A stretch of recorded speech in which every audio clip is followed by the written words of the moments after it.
Aku tuh মানে ক'ৰবাত channel লাগিলে ন মইনো কিমান টেঙৰ গম পাওঁৱেই আৰু এই মিহি মিহিকে লগাইছো আৰু পিছে ক'বা মালপিছ কম ই লক্ষীমাই আহিছে ইজনী আগত ক'লে গোটেই গাঁওখন ৰৈচাল বৈচাল কৰি দিব কণ্টিনিউ দুইটি দেখোন যোৱা পাতি আহিছে আজি লাইন দিছে আকৌ লাইন দিছে তেহেঁতৰ দুটা একদম আৰু পাভ যোৱা লাগিল হাই মাৰিবলৈ আহিছে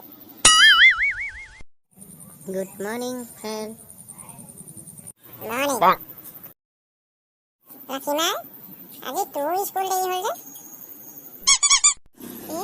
মই আজি শুই উঠাই দেৰি হ'ল গম পালি শুই উঠা দেৰি তহঁতে কিহৰ হোৱা নোহোৱা কথা পাতি আছো মানে চা লক্ষীমাই আজি অহা অকণমান দেৰি আৰু সুধিলো তাইক কি কাৰণে দেৰি হ'ল তাই বোলে শুই উঠা আজি দেৰি বোলে তাকে পাতি আছিলো good morning sir morning sir good morning sir morning sir morning good morning হ'ব তহঁতি মোক ভাগে ভাগে গুড মৰ্ণিং ক'ব নালাগে গোটেইখিনিয়ে একেলগতে ক'ব নহ'লে ছাৰ আমি গোটেইকেইটাই পাল পাতি লওঁ এদিন মই ক'ম এদিন ইন্দ্ৰিয়ে ক'ব তেনেকৈ আৰু মানে তইতো একদম সুবিধা লোৱাত এক নম্বৰ দেই কণ্টিলো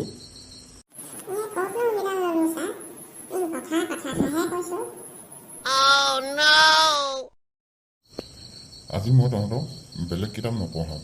আজি কুইজকে শুনি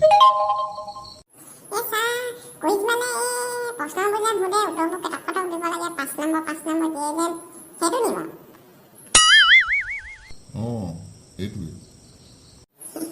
তেতিয়াহ'লে আমি আৰু পৰীক্ষাৰ কাৰণেও 5 নম্বৰকে কেইটামান নম্বৰ গোটাই থৈ ল'ম মানে কি ছাৰ ঐ অলকত তোৰ মগজত একো নাই নে হে আপোনাৰ মগজত কি আছে বাৰু ময়ো তেতিয়া অলপ কিনি ল'ম মূৰ্খ তই ক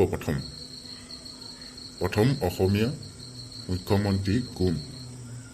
স্বাধীনাথ বৰদলৈ ঐ কি বলিয়াখন বকিছ তই হা কি বলিয়াখন বকিছ মইনো ক'ত বলিয়া বহিছে ছাৰ সঁচাটোহে কৈছোঁ কি সঁচা কৈছ হা কি সঁচা কৈছ গোপীনাথ বৰদলৈ আছিলে তই যেন ছোৱালীনাথ বৰদলৈ ক'লি ছাৰ আগৰ দিনত ছোৱালীবোৰ গোপী বুলি কৈছিলে সেইটো কাৰণে গোপীনাথ আছিলে এতিয়া আকৌ মই মডাৰ্ণ ন সেইটো কাৰণে মই ছোৱালীনাথ বুলি কৈছোঁ আকৌ